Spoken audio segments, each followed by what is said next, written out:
All right, it's recording. All right, let me go to my slide. Well, this is everybody. Hey, my name is Michael Glover, and I'm contributing to our group's analysis of Pablo Picasso's The Frugal Meal, part of the Cleveland Museum of Art collection. The formal element I'm focusing on is contrast. In this piece, whatever his name is, uses dramatic black and white tones to heighten the emotional impact. The intense contrast between light and shadow highlights the deep lines in the figures' faces and the emptiness of their surroundings. It also emphasizes not only their physical hunger but their emotional, societal isolation as well. This sharp visual opposition mirrors the harsh realities faced by those in poverty. Piscasco also uses contrast between texture and line details, starchy etching marks in the figures stand out against the stark emptiness of the background. This draws attention to the characters while giving the scene a raw, gritty quality. The figures are seated close together, yet their emotional distance adds another layer of contrast, reflecting the themes of disconnection even in shared suffering. Alright, as a finance major, this piece resonates with me because it illustrates the human side of economic hardships. It reminds me it reminds me that behind every financial statistic or policy, there's real people affected by scarcity and inequality. In my future career, I want to approach finance not just as in the numbers and marketing, but as a tool that can influence lives. Hopefully for the better. Piscasco's The Frugal Meal is a powerful visual reminder of what's at stake when financial systems fail to support those in need. Thank you, and that's mine. All right, Rule, let's do this, man. It's your turn. Okay, so my name is Raul Garcia. I'm a neuroscience major, and I'm doing the texture and pattern analysis on the painting by Pablo Picasso. So this painting was created in 1904 during his blue period, and it's a monochromatic etching that captures a skeletal couple hunched over a simple meal. The texture of the piece is stark and tactile. Picasso uses thin, dry lines and deep cross hatching to convey an almost anatomical rawness. The etching technique creates a gritty and almost worn out surface like skin stretched over tone. As a neuroscience major, this anatomical precision might stand out. Each contour and shadow feels like it's mapping musculature and fatigue, hinting at malnutrition or depression. The pattern of line work is deliberate. Repeated strokes in the background and close suggest rhythmic monotony, almost like the ticking of time of the repetitive firing of neurons under constant stress. There's a neurobiological way here, a visual metaphor for mental exhaustion and emotional depletion. Personally, this image reflects the quieter moments of struggle in college, late night studying, isolation of rigorous academics, and the times when meals were more about function than joy. Yet, like the couple in the etching, there's connection and resilience in it. It's a reminder that even in mental and physical scarcity, the human spirit, or most complex and resilient organ, endures.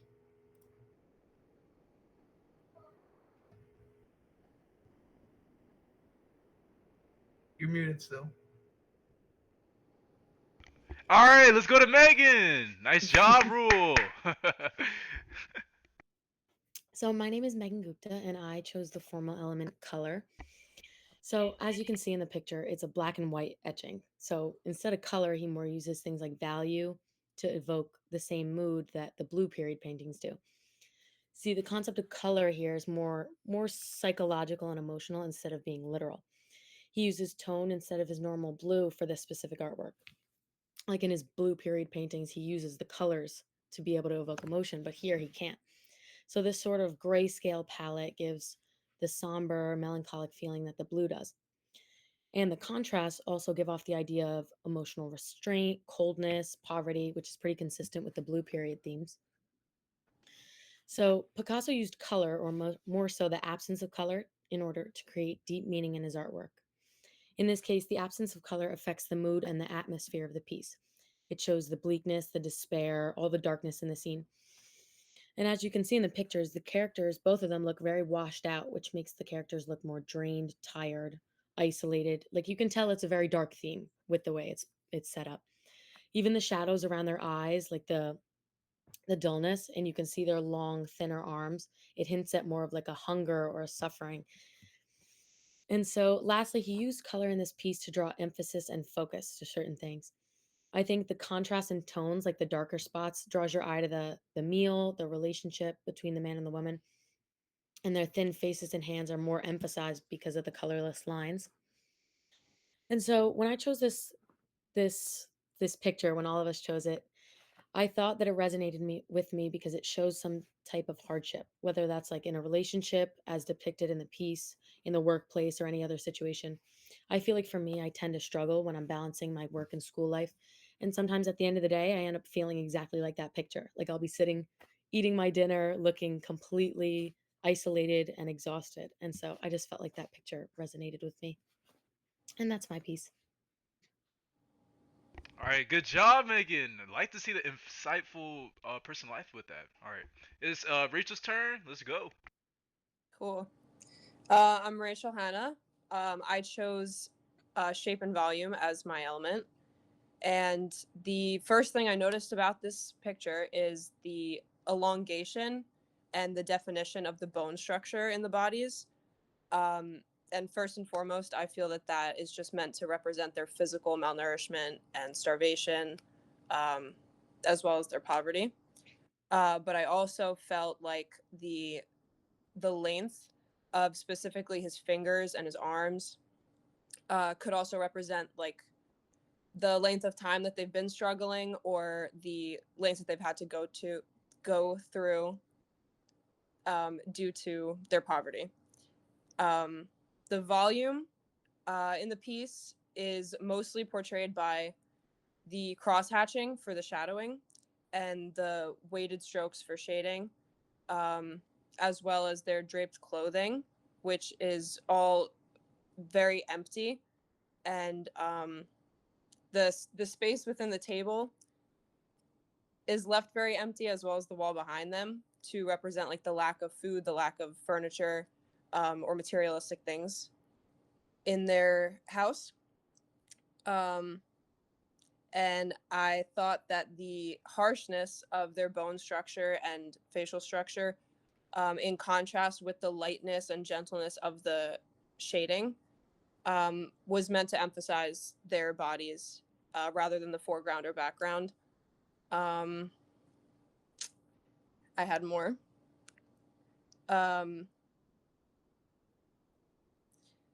Just that the elements of frugality and emptiness are relatable, like Megan said, to when especially being a student in college, just living alone or being low on money or anything. That's something that's probably relatable to a lot of people. So that's how I resonated with it. All right, Rachel's done. Okay, so last but not least is vital information. So it's the art piece is called The Frugal Meal. It's by Pablo Pascal. The size of it is say about is roughly 18 inches tall by 15 inches wide. He also made a different but smaller one later that was about only 2.5 inches tall and 2 by inches wide. And I think Megan had said this before, but he had made this art piece during Piscasco's Blue period, where a lot of this style is kind of portrayed with like themes of poverty and human suffering, like with stark lines and gaunt figures. And to end it off, here's the sources we used. I don't know if you could see right there, but yeah, great job, team. Hopefully this is a good art piece presentation. All right, let me finish. All right, well, Can I just redo my take? Can I just start